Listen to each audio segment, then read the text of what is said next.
joining us on another edition of Public Square, a program that discusses topical issues from the standpoint of the people. And today we would be looking into another issue, especially as Nigerians prepare for the 2023 election. It's no more news that different developments continue to greet Nigerians by the day. One of such happened in April when the Vice President, Professor Adanike Osinbajo, declared his intention to run for president on the platform of the All Progressives Congress. And ever since this declaration, he's been taking his consultation to different parts of the country, to the north, to the south, and of course to the eastern part of the country. Today, I have one of his proponents who happens to be a supporter of the Vice President in his bid to become President of Nigeria. That's talking about Dr. Jonathan Adeyemo. She's here with us. Good morning and thank you for joining us. Good morning very much, my sister. Okay, so we will be looking into the prospects of his candidature and some of the things he has lined up. What we have to bear in mind so that we cannot campaign on this program because campaigns are not officially open yet. So let's be guided. All right, my name is Olabisi Olani Oluwasegun, and quickly, first off, the president, the vice president now, Professor Adanike Osinbajo, has been going out and about to inform different stakeholders regarding his aspiration and his bid for presidency. What has been the body language of Nigerians so far? Thank you very much, my sister. My name is Dr. Jonathan Adeyemo. First and foremost, you said something the other time that Vice President Adanike Osinbajo has been going around in the look and create of the country. If Professor Adanike Osinbajo doesn't have any strength, he would have been doing that. Let me tell you something about you, Professor Adanike Osinbajo. I would like to tell you that I won't like to be telling you he's a professor. I will tell you, I will be telling you that I'll be mentioning his name by saying that Yemi. Why do I mean by Yemi Osinbajo? Because he's a youth like me. Yemi Osinbajo is a youth like me. He has his strength. He has every other thing. He's capable of, of beating any other candidate that is contested for this particular president. First and foremost, I have to tell you that Yemi Osinbajo was born in the year 1965, 65 years ago in Lagos. Of course, he attended both primary and secondary education in Lagos State. He's well exposed. Looking at the scorecard of Adanike Osinbajo, you see that. By scorecard, what do you mean? What I mean by scorecard is as antecedent. Can you mention a few of the antecedents? Of course, there are a lot of antecedents of Adanike Osinbajo. When he was in school, secondary school, for example, at the age of 11, 12, 13, 14, do you believe that Professor Adanike Osinbajo has gotten nothing less than 5 to 6 awards in his secondary school days? I'm telling you, that was when he attended the Gobi College in Lagos. Coming from a literary debate society and other society he belonged to at that time. So he has won a lot of prizes to himself. Now at the same time, Adanike Osinbajo is a teacher. He's a teacher like me, a university teacher for that matter. He's well eloquent. He has what it takes to rule this particular country. Think for example, at the age Before we even go ahead, what do you think it takes to rule Nigeria?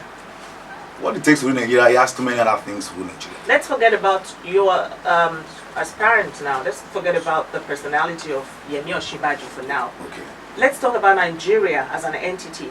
What do you think anyone who wants to come forward to take up the responsibility of being president of this very complex nation should have? What should be the attributes of Nigeria? Thank you very much. You know, Nigeria is a multi-ethnic country.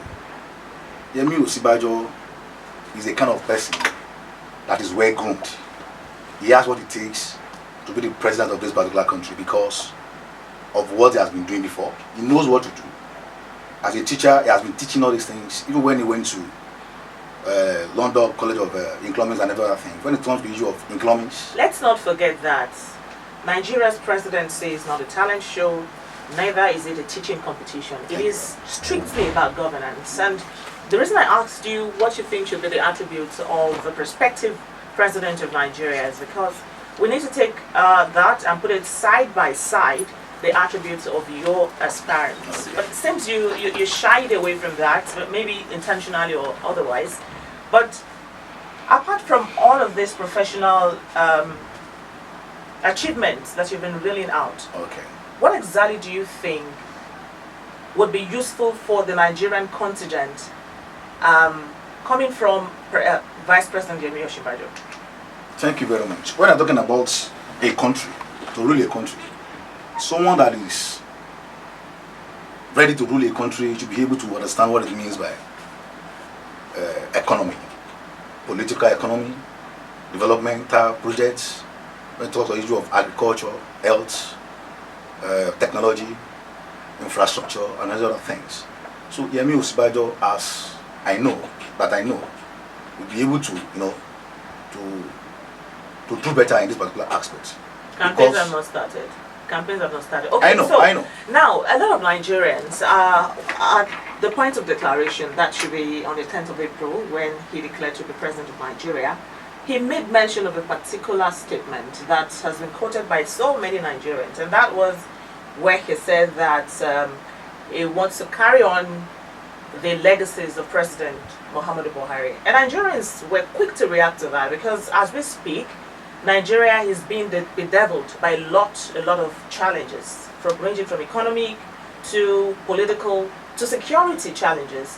What exactly does he intend to carry on from this present administration? Thank you very much, my sister. Don't be surprised that when these people took over the governance, which people?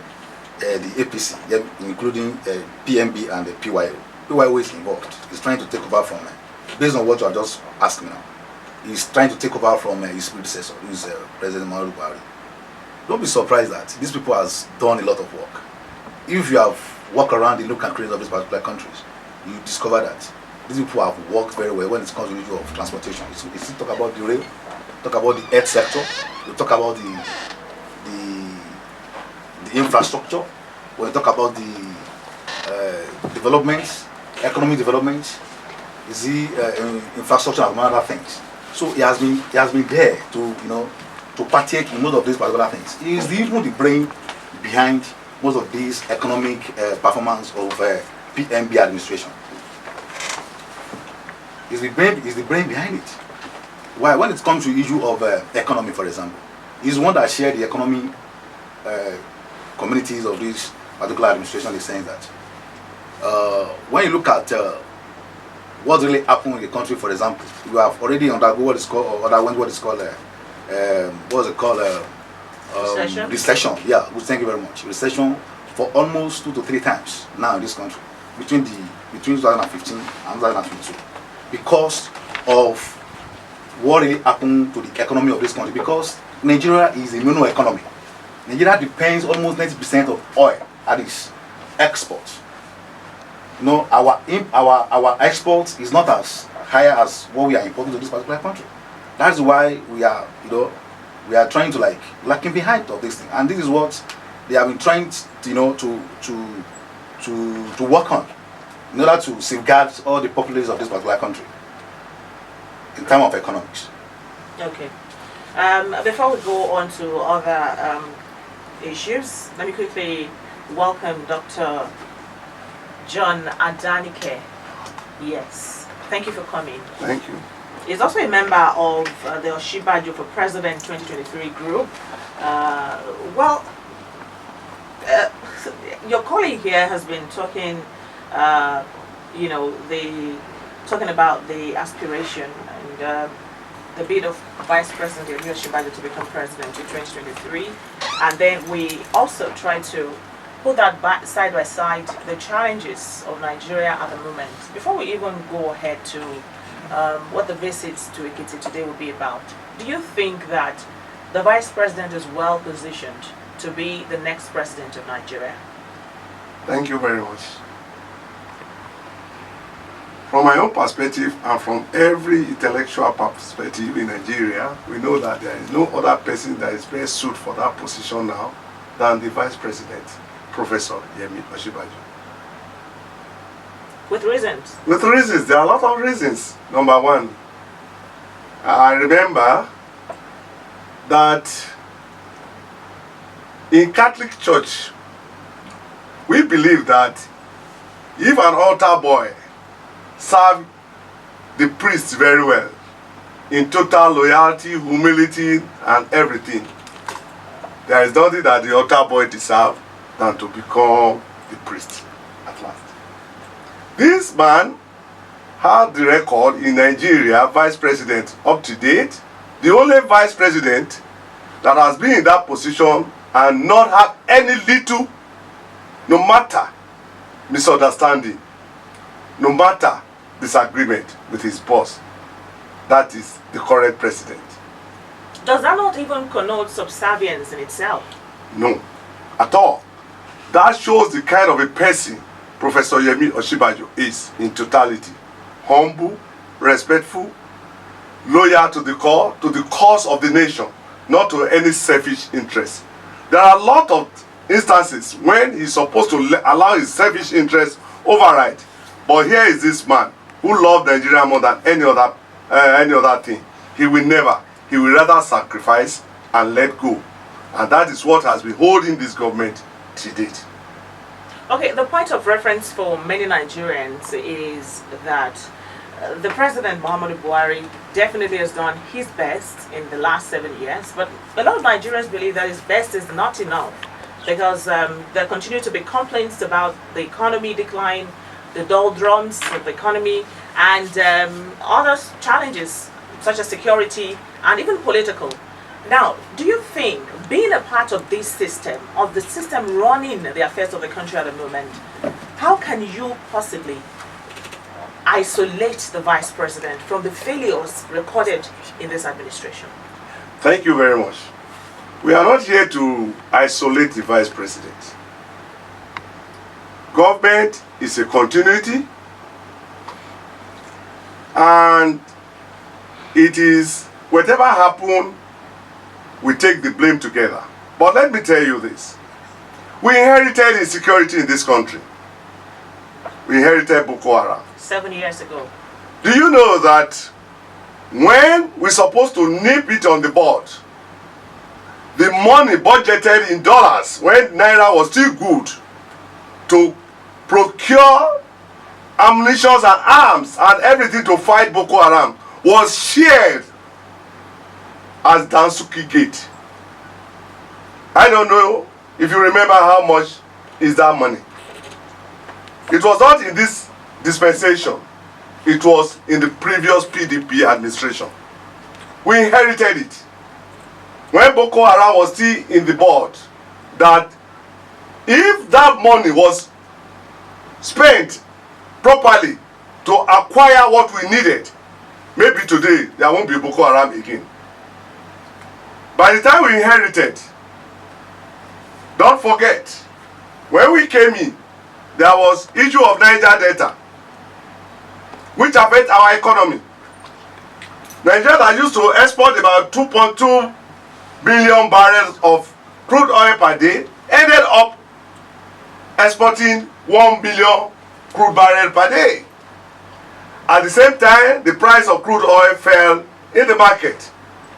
We were managing and strongly on this. There was a global recession, economic recession. We inherited it. We managed ourselves. As we're about to get out of it, comes COVID. Don't forget, COVID affected the whole world. Internationally. It affected the sea, it affected the air. It's not the issue of Africa alone. Unfortunately, we managed to escape through. And here we are now again. Russia-Ukraine crisis. Whether you like it or not, it's affecting the global economy. And we are not separated. So, what I'm trying to say is this. But for the few little period when Professor Yemi Osinbajo was in control, don't forget, he is the vice president. That's right. Not even extra tire, but spare tire. Constitutionally. And that remains until the constitution is amended for sale. Now, he managed the affair for 3 months when the president was unavoidably absent from the country. And we can all see his contribution to the economy at that time, which is clear to everybody that if this man get there today, by God's grace, by 2023, when he get there, we are going to enjoy it. Our economy will wake up again. Okay, Thank so you. that said, he's already made known his intentions, Yes. and he's been working assiduously to carry a lot of people, stakeholders especially, along in his race to the presidency. Now, what has been the body language of the people he's visited so far? It was in the Edo, it was in Delta, it was in the North, and it would be in Ekiti today. What has been the body language so far? Let me be sincere with you. Perception of people. I'm among the entourage. Just came back from Abuja now. After this studio, I'm going to Ekiti. And we are going to come back to Akure today. Let me tell you, I'm a very busy man.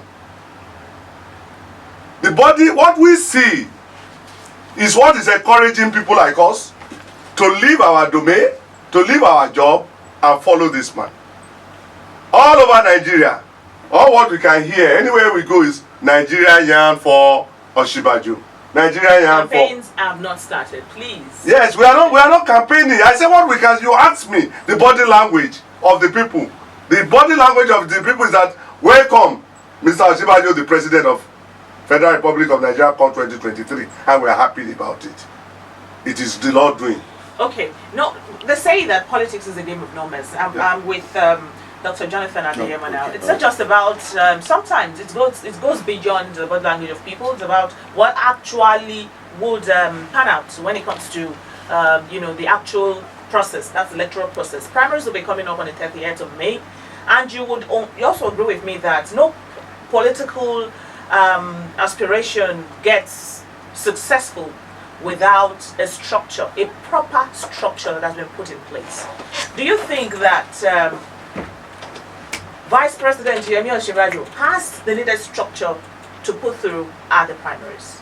Honestly speaking, he has more than enough structure for him to emerge at this particular primary. When you look at the antecedent of what the campaign is all about, you will know that this particular man has been going around. He has visited nothing less than 18 states of this particular country. You can see what is happening today in Ekiti and Ondo State. He has been touring different states, and you can see, the populace, the youths that are vibrant, they are going to do. When you look at the population, I must confess to you that this man is a man to beat when it comes to your primary or APC. Thank you very much. Okay, the structure, you would... Okay, now let me read out the delegate structure of the presidential primaries in the APC. The National Executive, that's the EXCO members over there. The serving and past president and vice president over there. Serving and past governors and deputy governors. Serving and past National Assembly members. Serving speakers, deputy and principal officers of the State House of Assembly. State Working Committee of the party, that's principal officers of the party. And local government party chairman and secretary of the party. 7 elected chairman of the council, and 3 national delegates from each local government areas. Is a structure solid enough to cover enough grounds at the primaries? Thank you very much. You see, whenever I listen to people that talk about structure, I laugh. Okay. Because history in this country, Nigeria, have taught us that what you call structure sometimes is not necessary for whatever God will do and for whosoever will get there. Not in Nigeria's politics. It's in Nigerian politics. When Obasanjo became the president in 1999, was he not in the prison? Did he have structure outside? Didn't he become the president? Against those who have structure. When Yaradua became the president, does Yaradua have structure? Good luck, Jonathan Adebele. Does he have structure? What are you telling me? Even the present president. So we don't. People say we don't have structure, but we know we have. The question is, do you have? We have enough structure, spiritually, physically, mentally, socially, and otherwise. We all know it's a politically, we have the structure. We know he's a pastor. So Yes. I'm No, not- politically, we have the structure. I'm not surprised when he says spiritual. Yes, we believe in God. No prayers are going. The spiritual will always supersede the physical. Another question. I don't know who is best to answer this, but we don't know what mode of primary election the APC will be adopting yet. Some say consensus, others say it's indirect. We don't know yet, and the APC has not come out to make a statement regarding that. But public opinion has it that the APC primaries will be done. The indirect primaries will be adopted at the APC primary election. Now, we all know for a fact that in Nigeria's politics, when it has to do with delegates primaries, money is always involved. Money must exchange hands. As a man of his spiritual status, a pastor for that matter, and a man who is believed to have so much integrity, would he be part of the game? Thank you very much. You assume, you presume. Today, we don't know the method and modalities of APC primary. Should it be the now indirect that nobody can predict. The Central Working Committee will decide at the appropriate time. Secondly, the reason I asked you are talking about money exchanging, money bag exchanging hand or whatever. Okay. In our last convention, people thought money will exchange hand. But was there such? No. When we get to the bridge, he will never, Professor Osinbajo will never be part of such kind of a thing. And I want you to know one thing. It is wrong, it's a wrong assumption that money must exchange hand. I see people that won election in this country.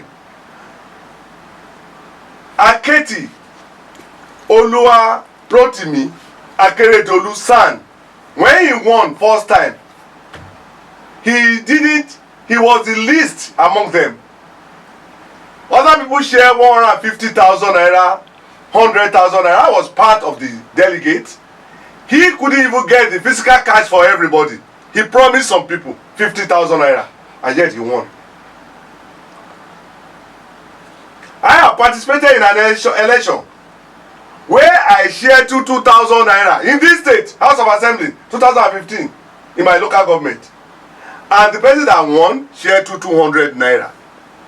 So you're part of the decay? So, of course, it's not a decay. It's a decay. Okay, if you call it that, that's what you people expect. It's a see, Nigerians, okay, that's not so, an issue. That, what I just want you to know is that it is not we who pay higher or the biggest amount that win. People have choices, and when they get there, delegates will see you, they will know you. That's why we are moving around. We are talking to them. Some people don't know Osinbajo before. By the time they are seeing Osinbajo, they say, hey, is this man? This is how he looks like? Okay, they change their mind. Definitely that day, we are not going to partake. We don't even have the money. You can see the way I'm looking. The question. We see a lot of news fly around on social media. Sometimes we don't even. One has to be careful about some of the news that is being shared on Nigeria's social media spaces. It's not censored news. But a few weeks ago, there was a very popular news on the social media where it was said that Vice President Adanike Osinbajo, shared as much as 250,000 to delegates in Osun State. How would you explain that? I was at that place. I can tell you, Vice President Adanike Osinbajo did not share anything for anybody. I was right at the meeting. I was in Premier Hotel, and here am I now. I've been touring up and down. I was in Uyo. I was in Kano. There was nothing. Vice President, how can Vice President descend so low and start sharing money when we have journalists all around, when we know that we have moles among even the campaign team? So it's because the news on our social media are not censored, and there is nothing we can do about it. And secondly, remember, this is politics. The only game some people believe is how to give you a negative side of a story, so that you can, those who believe in you before can start changing their mind towards their candidate. Okay, so the other time you said Professor Adanike Osinbajo is a youth like you. Yeah. That caught me unawares, because the much I know is well over 60 years. How would you describe a man who is over 60 years as a youth? When you're talking about youth, youth is not about by age alone. Okay. It's not about by strength, agility, and ability to communicate to people. So you know what I'm saying now? Okay. So if I say Yemi Osinbajo is a youth like me, I'm talking about his own strength, how to carry out. Taking for example now, as a president to be, if you are given an assignment to do, taking for example, you get a contract from the president, from the federal government, it is the responsibility of the president to go to that particular point, to go to that particular site and inspect it, not to sit down in the office and be eating or something like that. You're supposed to be there. This is a man that I know that is agile.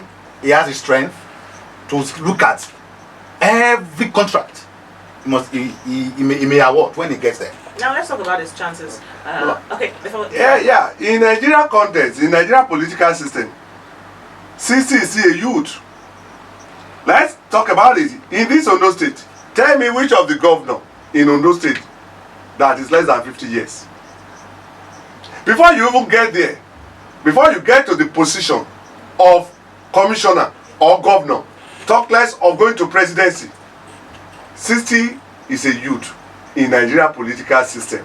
Until we change that system by allowing a 23-year-old to become a commissioner or a minister ahead, then he can graduate to that. But for what we inherited and what operates in Nigeria system, you can never, except by magic, become the president of the Federal Republic of Nigeria before 60. There is a standard for youthfulness. I needed to ask that question for clarification. No problem. I'm sure your supporters understand better now where you're coming from. I was going to ask you about the chances. Within the APC now, we have a lot of aspirants coming out. Some have declared their intentions, picked up nominations. Some have even submitted, including your aspirants. I mean, right now we have people from the same caucus as the vice president. We have ministers in the race. We have the CBN governor in the race. What chances does he have? Before we even go to talk about this rotational presidency ish. I must confess to you in that the polity. In academics, for example, they said 70 is A. Professor Yemi Osinbajo has nothing less than 90% chances to climb this particular presidency. I must confess to you that when we talk about the issue of presidency, you can see that from 1999, when Obasanjo became the president, he spent 8 years. And later, he handed over to late Musa Yar'Adua. Of course, unfortunately, the man spent 3.5 years before Jonathan stepped in. Constitutionally, he came back to the south. Now this time around, when APC now discovered that, this thing has to go to the north, they have to pick Muhammadu Buhari, and he went back to the north. This time around, we are expecting that the president should come back to the south. No, you're harping on rotational presidency. Okay. That's what I'm even asking. Okay. What I'm asking is the influx of aspirants into the race. Probably I should ask Barrister John Adanike. Adanike Loluwa Oba Kenny. Adanike. Okay, now I get. So, what do you think this would affect the chances of your aspirants? Not at all. Let me tell you, everybody aspires for any good thing. To become the president of the Federal Republic of Nigeria is not a joke. It's a good aspiration. And I can tell you, most of them will step down before the primary.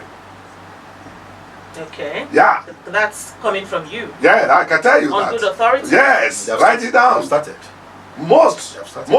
At the end of the day, you see, we are politicians. We are going to resolve. We are going to have fewer candidates. Trust APC for that. We have a leader. What happens to the nomination funds and the prize, the humongous 100,000 naira, 100 million naira? 100 million. Last time I contested for House of Rep, the form was 4 million plus. I paid. No primary. I didn't die. I'm still a member of APC. Strong and agile. This year now, I've submitted my own form yesterday. 10 million naira. If anything happens, nobody will die. You see, that is what the party said they wanted.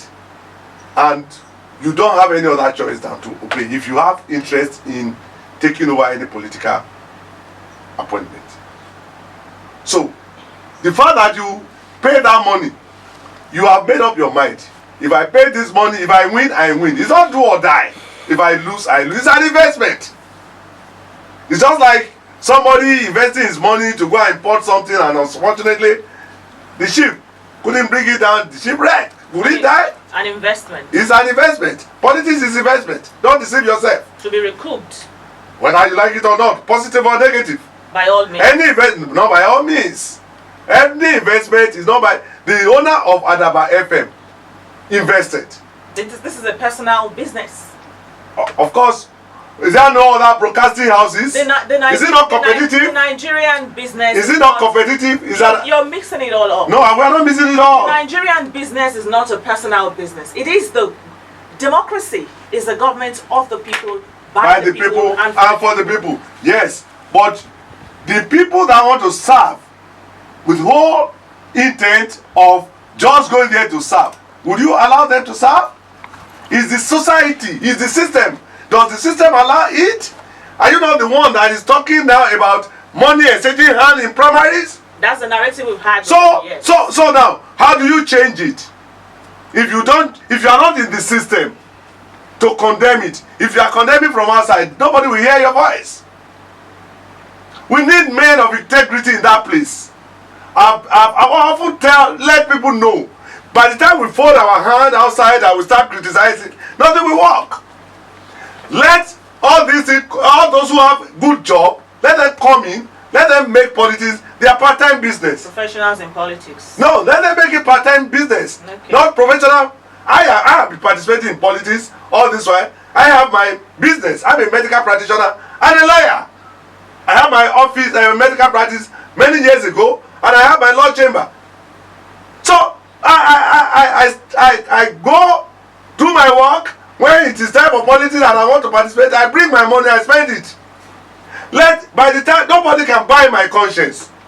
Nobody can, just like Osinbajo. You can't buy his conscience.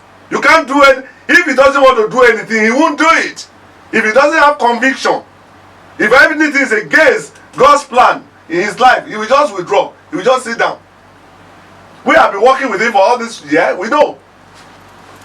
Now, there's a sort of rallying point, so to speak, across all political platforms, and that's the issue of zoning. Yeah. Rotational presidency. Now, a lot of people actually, both stakeholders and non-state actors, believe that the presidency should be zoned to the south in the next dispensation. Are you also a proponent of such school of thought? Not only in the south, I'm in support of southwest totality. It is our turn. But something, morally speaking, it should be zoned to the southeast. No! Let me tell you something you don't know. APC is a political party. Whether you like it or not, it's governed by the law of politics. Now, majority matters in politics.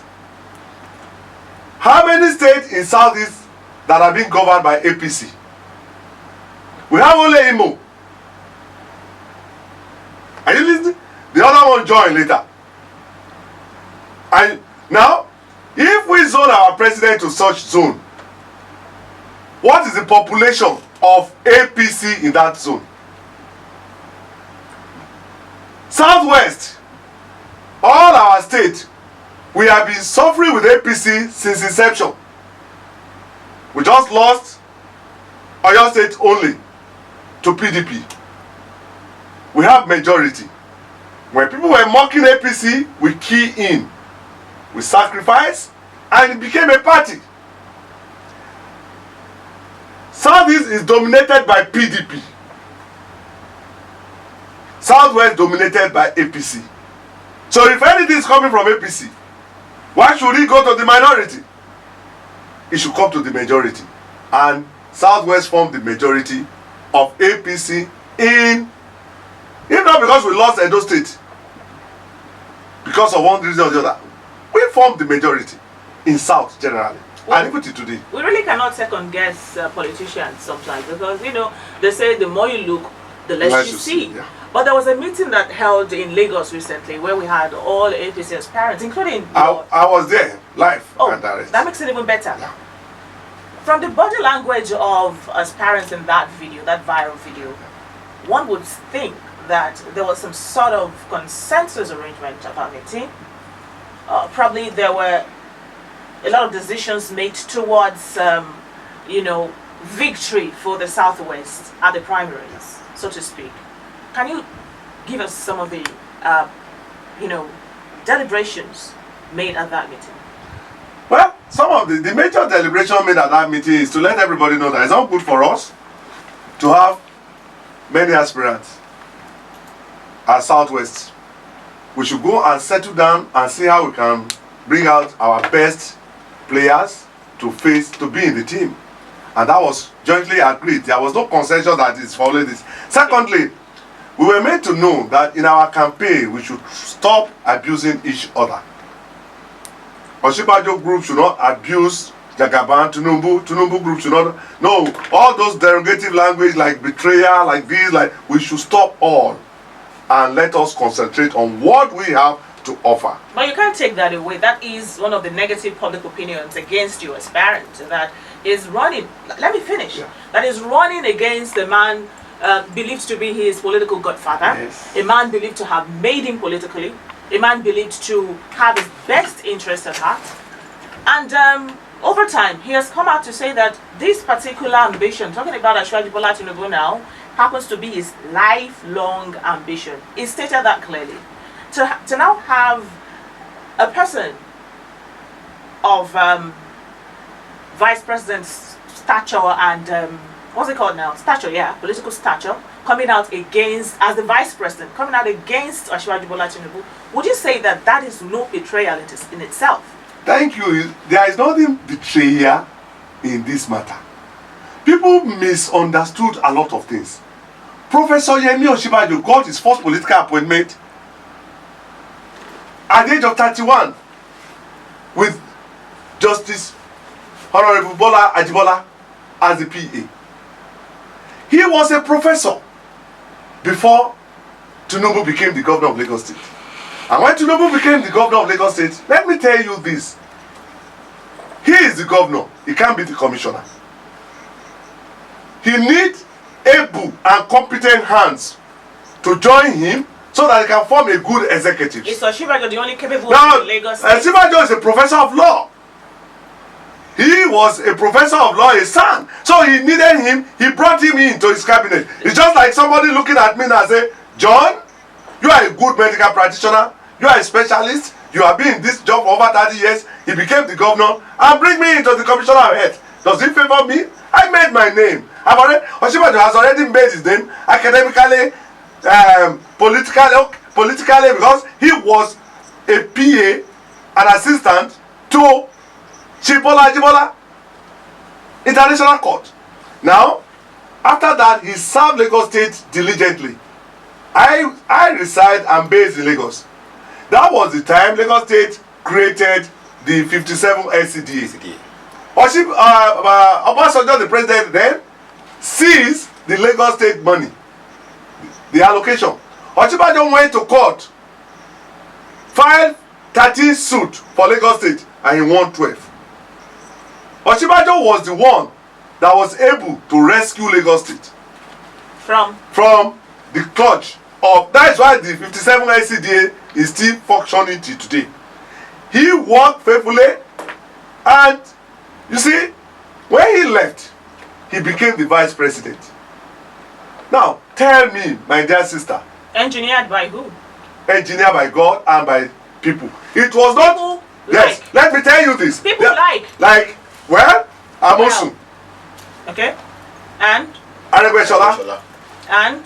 Well, I don't know. Because let me tell you this story. There is something that is not clear to people. I were in the air.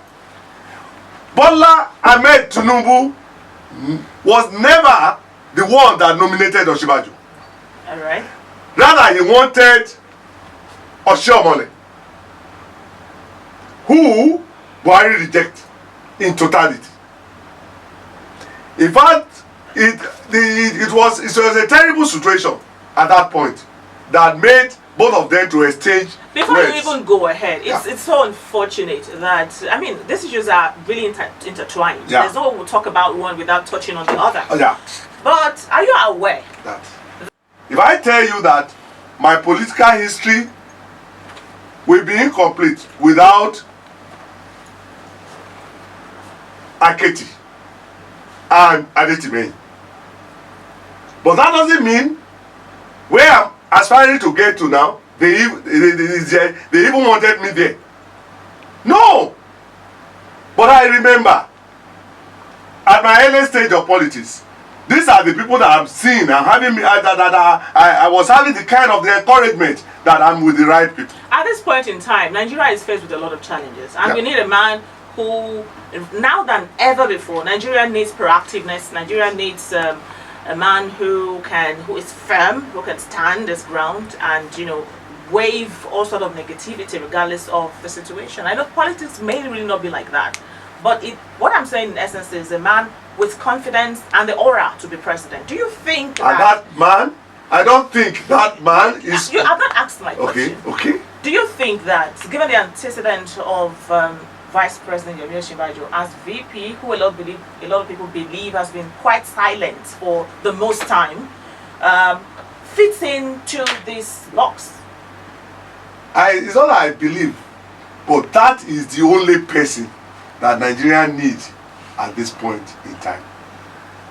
You said he is quite silent.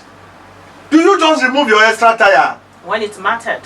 When the other tire is still functioning, would you throw it away? Would you add 2 tires to a rim? The way you talk about the vice presidential office is so derogatory and constitutionally uncalled for, because maybe we change the constitution. He is a member of the team, and every member of the political team should be made to have a say in the way the system is run.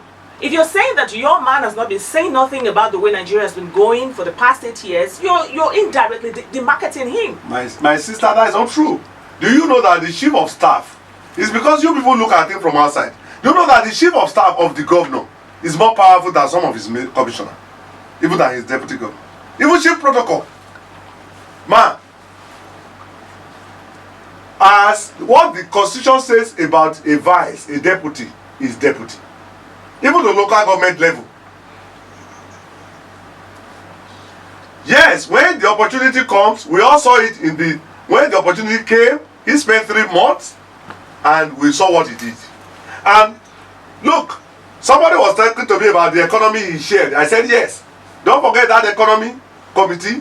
He shared the committee. Really? All decisions end up on the president's table for approval. For approval. You are here now. You can have a good dream and a good idea. You bring it to the management of this broadcasting house. If they like, they do it. If they don't do it, people will be talking that eyes. Are you not there? Don't you see this? But you are not the.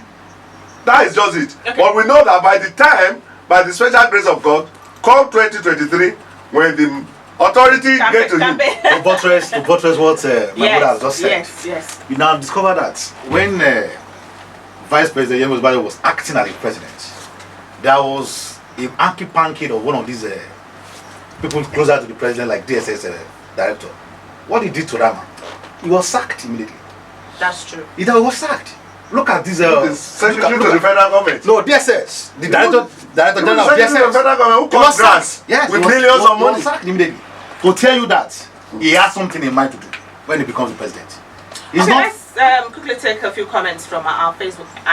We're live on Facebook actually. You could join this conversation on Facebook at Adanike FM. Amagana Dennis Orido says the simple fact that Adanike Osinbajo is still the sitting vice president, having occupied such since 2015, co-navigating Nigerian presidency with Buhari, under who the country has been plunged into jeopardy and series of hardships. It's therefore crystal clear Osinbajo has nothing different to offer Nigerians and Nigeria. Okay, it's a long read, but let's just stop at that point. Do you think there's any sense in what this man has said? I think that person doesn't understand how government is being run. Exactly. That is just it. He's not being run like it. Even if you see, let's wait. Let's give him the chance and see what he will do. And I believe by God's grace, we will all see what he will do. There's Like a what lot- he has just said the other time. If you won't have much intention to do something very positive this time around, so far he has a boss. Don't forget that. Never outshine your master in anything you are doing. You still have to end up on the table of the boss. If you have positive things to do, if your boss say, well, I have my own opinion, there's nothing you can do about that. That shows that he's not totally in charge for now. So let us give him a chance. Okay, when he no gets campaigns, no campaigns yet. I don't know, but I'm sure he would be in Ekiti today. Yeah, definitely. We are ready. Definitely. Yeah. Okay, is there any lineup of events? What's it going to be like? I don't know. Oh, yes, the Ekiti group, they are already waiting. He will arrive at Akure Airport by 12 o'clock. And when we go down now, we saw a lot of people at the airport that are ready to welcome. So from there, he will take a chopper to Ekiti, and then after Ekiti is coming back Back to Akure. To Akure. Okay. Then from Today Akure, too? today, yeah, from Akure, we move back to Abuja. Okay, we have to run now because of our time. I want to thank you very, very kindly for coming on the program. It's been really engaging. Thank you. We wish all the aspirants all the best. Dr. Jonathan Adeyemo, thank you very much for coming. Thank you very much. Dr. John Adanike. Dr. Barrister John. Only you, two titles. No, it's Why God, now? it's God, it's God. Because of Osinbajo. Okay, The same so God of Osinbajo is working. they are both members of Osinbajo for President 2023. Well, Nigerians are watching. Our fingers are crossed, and we hope for the very best for this entity called Nigerians. We have suffered a lot, Yeah. and we want to tell a better story. Yeah. My name is Olabisi Olaniyi Oluwasegun. Good morning, and thank you very much for listening.